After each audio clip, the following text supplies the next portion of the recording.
जय हिंद। नमस्कार साथियों, आप सभी लोगों का मोस्ट वेलकम है आज के इस नए क्लास में।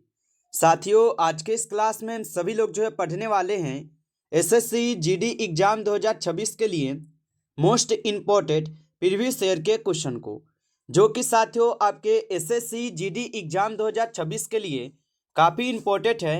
तो आप सभी लोग जो इस क्लास को बिल्कुल अच्छी तरीके से लास्ट तक देखिएगा और इस क्लास में दिए जाने वाले इन सभी क्वेश्चन को आप अच्छे से जरूर याद कर लीजिएगा, जिससे कि आप जो है अपने एग्जाम में सभी क्वेश्चन को आसानी तरीके से बना पाएंगे।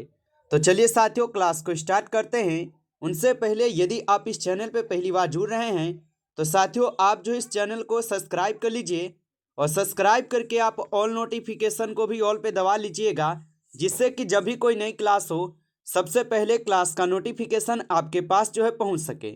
तो साथियों आप इस चैनल को सब्सक्राइब कर लीजिए, साथ ही साथ आप जो है इस क्लास को लाइक जरूर कर लीजिएगा। तो चलिए क्लास को स्टार्ट करते हैं और देखिएगा साथियों क्वेश्चन क्या दिया गया है। साथियों क्वेश्चन दिया गया है कि 1857 के स्वतंत्रता संग्राम की वीरंगना महारानी लक्ष्मीबाई की जन्मस्थली है। चलिए बताएंगे साथियों। ये सभी क्वेश्चन जो है साथियों काफी इंपॉर्टेंट और सिलेक्टेड क्वेश्चन लिए गए हैं, जो कि आपके पेपर में साथियों 100% पूछे जाएंगे। तो आप अच्छे से इन प्रश्न को याद जरूर कर लीजिएगा और बताइए कि 1857 के स्वतंत्रता संग्राम की वीरंगना महारानी लक्ष्मीबाई की जन्मस्थली कहाँ पर होगा। तो साथियों यहाँ पे इस क्वेश्चन का आप सही जवाब ऑप्शन सी कीजिएगा, वाराणसी में। ऑप्शन यहाँ पे सी आपका सही जवाब होगा। अगला क्वेश्चन देखिएगा साथियों, क्वेश्चन है निम्नलिखित में से किस परिषद में जैन धर्म जो है ये दो भागों में विभक्त किया गया था। चलिए बताएंगे साथियों, निम्नलिखित में से किस परिषद में जैन धर्म को दो भागों में विभाजित किया गया था। तो याद रखिएगा साथियों, प्रथम जैन परिषद में। ऑप्शन यहाँ पे डी आपका सही जवाब है, प्रथम जैन परिषद में। अगला क्वेश्चन देखेंगे साथियों, क्वेश्चन है कि रजाओं की घाटी जो है ना स्थित हो जाएंगे। चलिए बताइएगा साथियों कि रजाओं की घाटी स्थित है। तो रजाओं की घाटी जो है साथियों ये आपके मिस्र में स्थित है। ऑप्शन ए सही जवाब होगा, मिस्र में स्थित है। अगला क्वेश्चन देखिएगा साथियों, क्वेश्चन है कि भारत का पहला made in India surgical robot SSI Mantra किस राज्य में जो है ना स्थापित किया गया है। तो भारत का पहला made in India surgical robot SSI Mantra जो है ये किस राज्य में स्थापित किया गया है। तो साथियों ये किए गए हैं महाराष्ट्र में। ऑप्शन यहाँ पे डी आपका सही जवाब है, महाराष्ट्र में किया गया है। अगला क्वेश्चन देखेंगे, आपका क्वेश्चन है निम्न में से किस राज्य में समुद्र पर भारत के पहले ग्लास का बीज जो है ना उद्घाटन किया गया है। चलिए बताएंगे साथियों, ये सभी क्वेश्चन साथियों काफी इंपॉर्टेंट और वीवीआई सेलेक्टेड क्वेश्चन है, जो क्वेश्चन आपके पेपर में 100% पूछे भी जा रहे हैं। तो आप अच्छे से इनको याद कर लीजिएगा, क्योंकि आपके पेपर में साथियों 100% यहाँ से क्वेश्चन आपको देखने को मिलेंगे। और बताएंगे साथियों कि निम्न में से किस राज्य में समुद्र पर भारत के पहले ग्लास ब्रिज का उद्घाटन किया गया है। तो साथियों ये तमिलनाडु में किया गया है। ऑप्शन बी यहाँ पे सही जवाब होगा। अगला क्वेश्चन देखेंगे और क्वेश्चन क्या दिया गया है साथियों कि भारत का यहाँ पे राष्ट्रपति जो है किसका एक अभिन्न भाग है। चलिए बताएंगे साथियों कि भारत का राष्ट्रपति जो ये किसका एक अभिन्न भाग है। तो साथियों याद रखिएगा यह हो जाएंगे संसद के। ऑप्शन ए सही जवाब है, संसद का है। ऑप्शन ए सही जवाब कीजिएगा। अगला क्वेश्चन देखेंगे साथियों, क्वेश्चन है आपका कि उत्तरी अमेरिका के शीतोष्ण घास मरुस्थल जो है ये किस नाम से जाने जाते हैं। तो उत्तरी अमेरिका के शीतोष्ण घास स्थल किस नाम से जाने जाते हैं। तो साथियों ये जाने जाते हैं प्रेयरी के नाम से। ऑप्शन यहाँ पे आपका डी सही जवाब है, प्रेयरी के नाम से। अगला क्वेश्चन देखेंगे साथियों कि आगरा शहर की जो स्थापना है ये कब की गई थी। चलिए बताएंगे साथियों कि आगरा शहर की स्थापना किसने की थी। तो आगरा शहर की स्थापना किए हुए थे सिकंदर लोदी। ऑप्शन यहाँ पे डी आपका सही जवाब है, सिकंदर लोदी किए थे। आगे देखेंगे साथियों, क्वेश्चन है कि नमक का यहाँ पे रासायनिक नाम है। चलिए बताएंगे साथियों कि नमक का रासायनिक नाम क्या है। तो नमक का रासायनिक नाम हो जाएंगे सोडियम क्लोराइड। ऑप्शन ए यहाँ पे सही जवाब है, सोडियम क्लोराइड होगा। अगला क्वेश्चन देखेंगे साथियों, क्वेश्चन है कि पहले वित्त आयोग का गठन जो ये हुआ था। चलिए बताएंगे साथियों कि पहले वित्त आयोग का गठन कब हुआ था।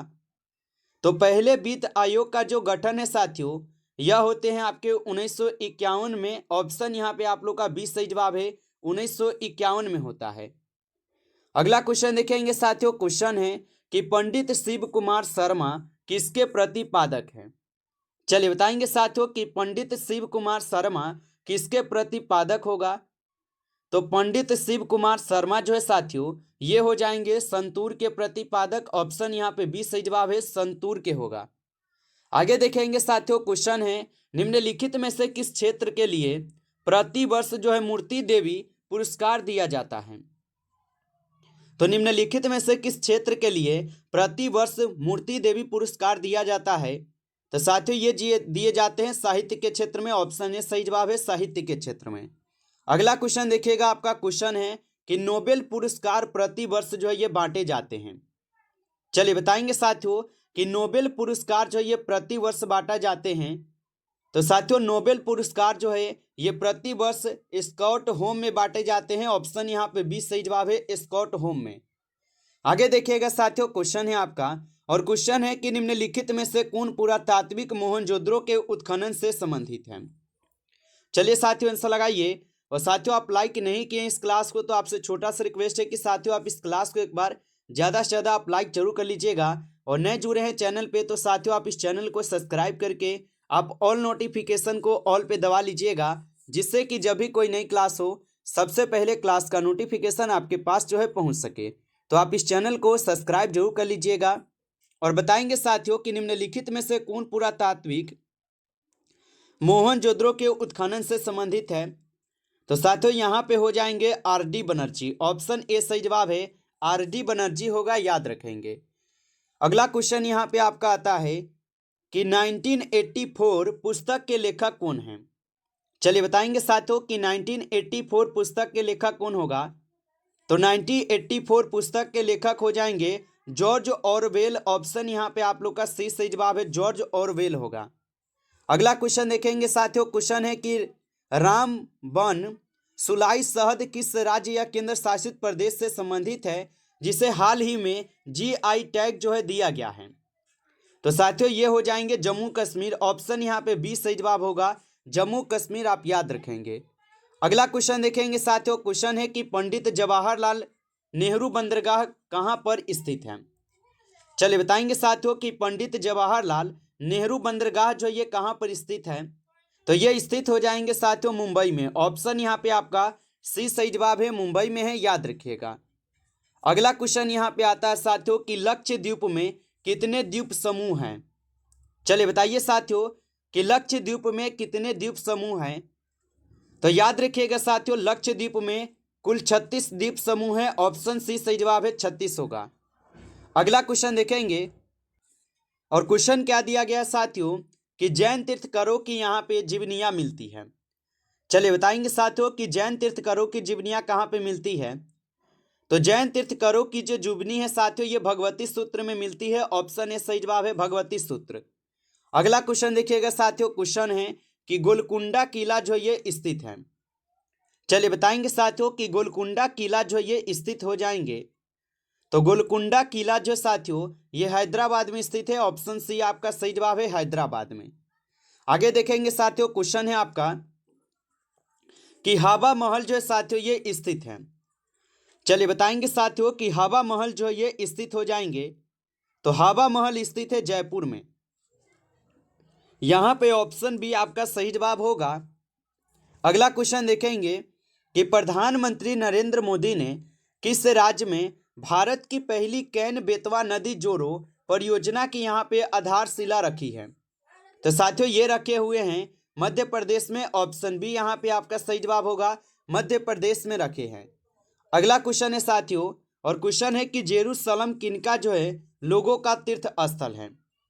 तो जेरूसलम किन लोगों का तीर्थ स्थल होगा। तो जेरूसलम हो जाएंगे साथियों ईसाइयों का, यहूदियों का और मुस्लिमों का, यानी कि इन तीनों का है। तो ऑप्शन यहाँ पे डी होगा, इनमें सभी का है, ऑप्शन डी कीजिएगा। आगे देखिए साथियों। क्वेश्चन है आपका कि देवी अहिल्याबाई होलकर हवाई अड्डा किस शहर में स्थित है जिसे भारत का पहला शून्य अपशिष्ट हवाई अड्डा जो साथियों बनाया जाएगा।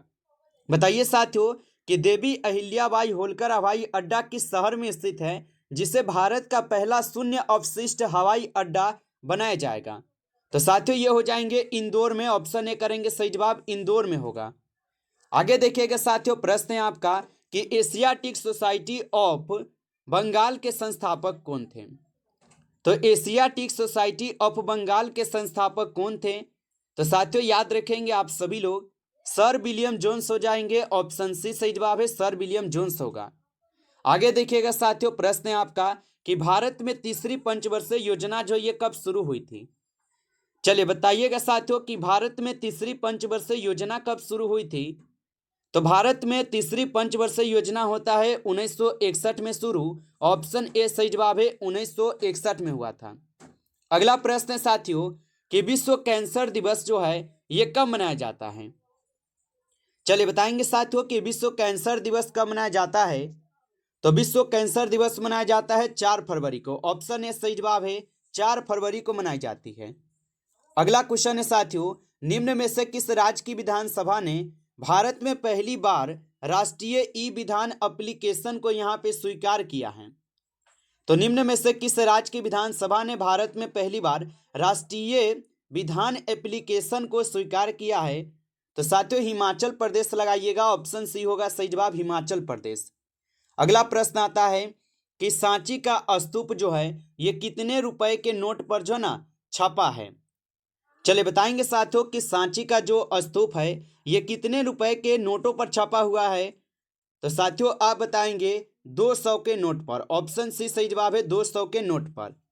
आगे देखिए साथियों, क्वेश्चन है आपका कि चेनुस किस राज्य की एक प्रसिद्ध भोजन तैयारी है। बताइए साथियों कि चेंसू किस राज्य की एक प्रसिद्ध भोजन तैयारी है। तो साथियों ये होगा उत्तराखंड के। ऑप्शन सी सही जवाब है, उत्तराखंड के हैं। आगे देखेंगे साथियों, प्रश्न है आपका कि भारत में किस फसल की खेती सबसे अधिक में की जाती है। तो भारत में किस फसल की खेती सबसे अधिक की जाती है। तो साथियों भारत में की जाती है चावल की खेती सबसे अधिक। ऑप्शन बी होगा सही जवाब, चावल के लिए। आगे देखिए साथियों, प्रश्न है आपका भारत के पहले बायोबिटुमेन आधारित राष्ट्रीय राजमार्ग खंड का उद्घाटन किस शहर में किया गया। तो भारत के पहले बायोबिटुमेन आधारित राष्ट्रीय राजमार्ग खंड का उद्घाटन किस शहर में किया गया है। तो साथियों ये नागपुर में है। ऑप्शन ए सही जवाब है, नागपुर में होगा। आगे देखेंगे साथियों, प्रश्न है आपका कि डॉट्स किस रोग के उपचार में इस्तेमाल जो है किया जाता है। तो डॉट्स जो है ये किस रोग के उपचार में इस्तेमाल किया जाता है। तो साथियों ये की जाती है क्षय में। ऑप्शन ए सही जवाब है, क्षय में की जाती है। अगला प्रश्न देखेंगे साथियों कि गुप्त वंश के अंतिम मान्यता प्राप्त राजा जो है ना कौन थे। चलिए बताइए साथियों कि गुप्त वंश के अंतिम मान्यता प्राप्त राजा कौन थे। तो साथियों ये हो जाएंगे कौन, विष्णुगुप्त। ऑप्शन ए सही जवाब होगा, विष्णुगुप्त होगा, याद रखिएगा। नमस्कार साथियों, इस क्लास में टॉप 35 क्वेश्चन थे जो कि आपके एसएससी जीडी एग्जाम 2026 के लिए काफी इंपॉर्टेंट है। साथियों यदि आपको क्लास अच्छा लगा हो तो आप जो साथियों इस क्लास को एक बार ज़्यादा से ज़्यादा लाइक कर लीजिएगा, और चैनल पे पहली बार जुड़े हैं तो आप इस चैनल को सब्सक्राइब कर लीजिए, और सब्सक्राइब करके आप ऑल नोटिफिकेशन को ऑल पे दबा के आप जुड़ जाएंगे, जिससे कि जब भी कोई नई क्लास हो सबसे पहले क्लास का नोटिफिकेशन आपके पास जो है पहुँच सके। तो आप इस चैनल को सब्सक्राइब कर लीजिए, और साथियों यदि आपको पीडीएफ चाहिए तो आप कमेंट करके हमें ज़रूर बताइएगा। चलिए फिर मिलते हैं आपसे एक नेक्स्ट टॉपिक के साथ नेक्स्ट क्लास में। तब तक के लिए जय हिंद, जय भारत।